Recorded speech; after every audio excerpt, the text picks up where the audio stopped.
اب آنے والی مقررہ جو ہیں یہ 13 سال تک پولیس آفیسر رہ چکی ہیں.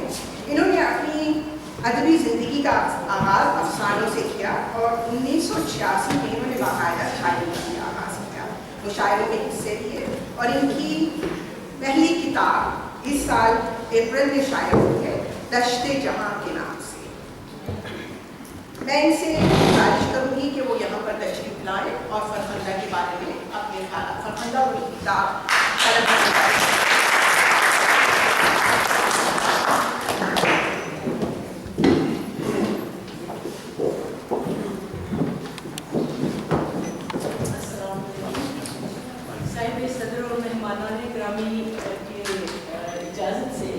سب سے پہلے تو میں معذرت چاہوں گی، میں کسی نجی وجہ سے کافی لیٹ ہو گئی، جبکہ مجھے سب سے پہلے یہاں ہونا چاہیے تھا. چلے ان کی ناراضگی میں جھیل لوں گی اور دور بھی کر لوں گی. مجھے پتہ ان کا دل کافی بڑا ہے. جی میں نے ان کے بارے میں کچھ اپنے خیالات کا اظہار کیا ہے، جس کا عنوان ہے کہ محبتوں کی سفیر فرخندہ رضوی. فرخندہ رضوی سے میری پہلی ملاقات محترم سالم جعفری صاحب کے شعری مجموعے ملحائے متبسم کی تقریب رہنمائی کے موقع پر ہوئی. انہوں نے سالم جعفری صاحب کی کتاب پر جو مقالہ پڑھا وہ کافی پرمغز اور عمدہ تھا. میری یہ ملاقات ان سے صرف تعارف کی حد تک محدود رہی. انہوں نے مجھے اپنا وزٹنگ کارڈ دیتے ہوئے کہا کہ جب وقت ملے رابطہ کرنا چاہیے. اس کے بعد بہت لمبے عرصے تک میرا ان سے کوئی رابطہ نہ ہو سکا. پھر اس کے بعد محترمہ فرد خان صاحبہ نے مجھے ڈاکٹر ساتھی لدھیانوی صاحب سے رابطہ کرتے ہوئے کہا، کیونکہ ان دنوں ہی وہ خود بھی ایم اے ٹی وی پر لائیو پروگرام سے ہو کر آئی تھی. میں نے بھی ایم اے ٹی وی پر ڈاکٹر ساتھی لدھیانوی صاحب کے پروگرام ساتھی کے سنگ سنگ میں شرکت کی. چند ہفتوں کے بعد ساتھی لدھیانوی صاحب نے فون کر کے پوچھا کہ اگر میرے لیے کچھ خواتین شاعرات ہوں تو میں انہیں ایم اے ٹی وی پر پروگرام کے لیے بھیج دوں. میں تو کسی کو اتنا زیادہ یہاں اس وقت جانتی نہیں تھی، تو تب مجھے اس وزٹنگ کارڈ کا خیال آیا جو مجھے فرخندہ رضوی صاحبہ نے دیا تھا. میں نے ان سے ساتھی صاحب کے پروگرام میں شریک ہونے کے بارے میں پوچھا تو انہوں نے معذرت چاہتے ہوئے بتایا کہ وہ عموماً اس طرح کے پروگرامز میں شرکت نہیں کرتی.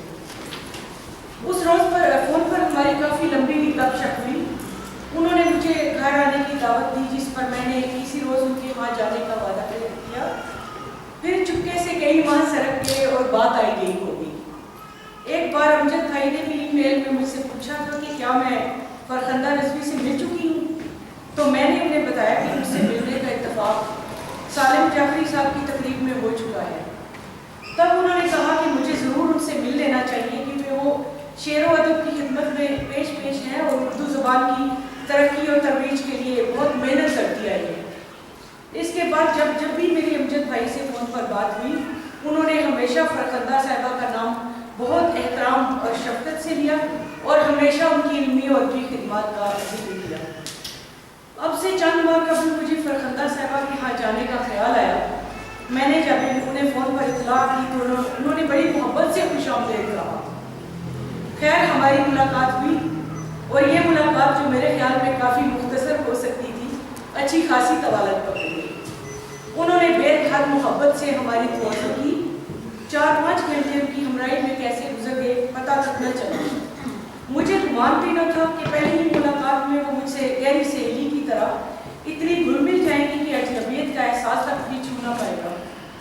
ان کے گھر کی آرائش اور سجاوٹ دیکھ کر خوب اندازہ ہو گیا کہ وہ کتنی نفاست پسند اور سلیقہ مند ہیں.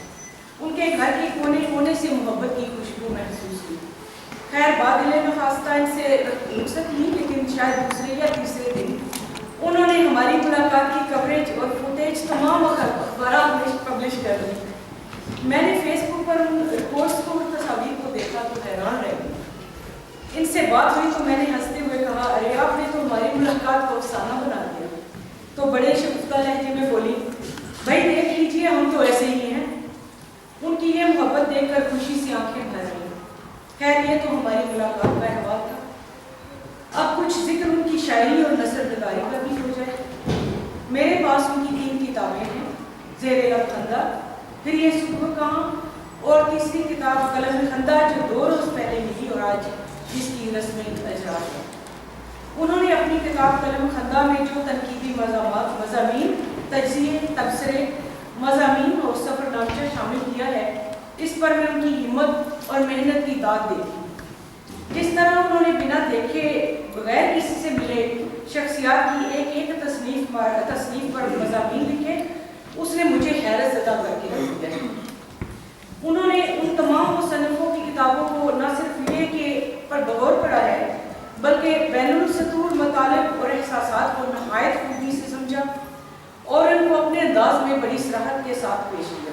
جس محبت سے فرخندہ رضوی نے یہ مضامین اور تبصرے لکھے ہیں، وہ ایسے ہیں کہ انہیں پڑھ کر بے اختیار انسان کے دل میں ان کے لیے محبت ہو جاتی ہے۔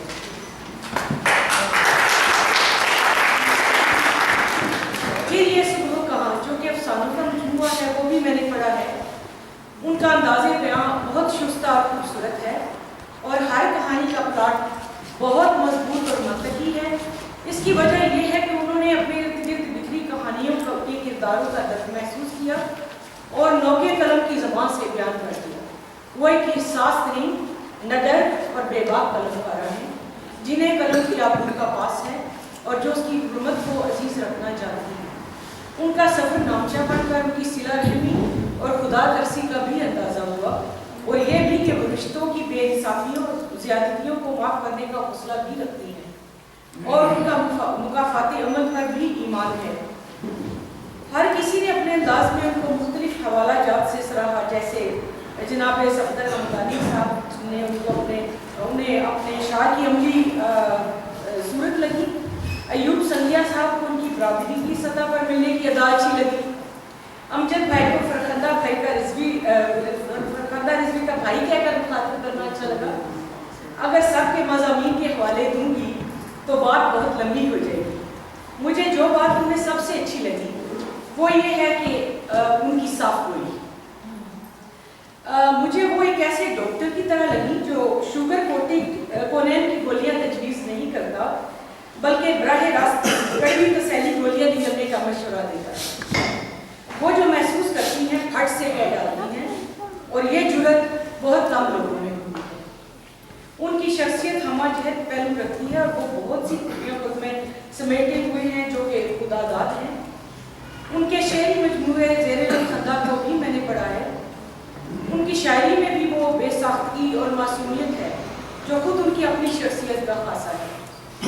مجھے ان کی شاعری میں بھی ان کے احساس دل کی دکھن ہر شعر میں محسوس ہوئی، اور ان کی کتب پر لکھے گئے تمام مضامین و تبصرے بھی پڑھے۔ تجزیہ ہو یا تنقید، اسے ہمیشہ بے لاب ہونا چاہیے۔ ذاتی تعلقات کو بالائے طاق رکھ کر کھری رائے دے کر صاحب تخلیق سے محبت، اخلاص اور دوستی کا ثبوت دینا چاہیے۔ جہاں تک میرا خیال ہے وہ نثری میدان میں زیادہ دلچسپی رکھتی ہے، اور صحیح معنوں میں نثر ہی ان کا خاص میدان ہے۔ اگر وقت کی قلت کا احساس نہ ہوتا یا آپ سب کی بوریت مد نظر نہ ہوتی تو اس ہماگیر شخصیت کے لیے گھنٹوں لکھا جا سکتا ہے، اور بھی بہت کچھ کہنے کو ہے تو کہا نہیں جا سکتا۔ آخر میں صرف یہ دعا ہے کہ خدا ان کے حوصلے کو اور بھی زیادہ نکھار بخشے، اور اسی طرح سے وہ اپنے افکار کی انتشار کرتے ہیں، کامیابیاں ان کے قدم چلتی رہیں، اور وہ اسی طرح اپنی مسکراہٹیں اور محبتیں بانٹتی رہیں۔ آمین۔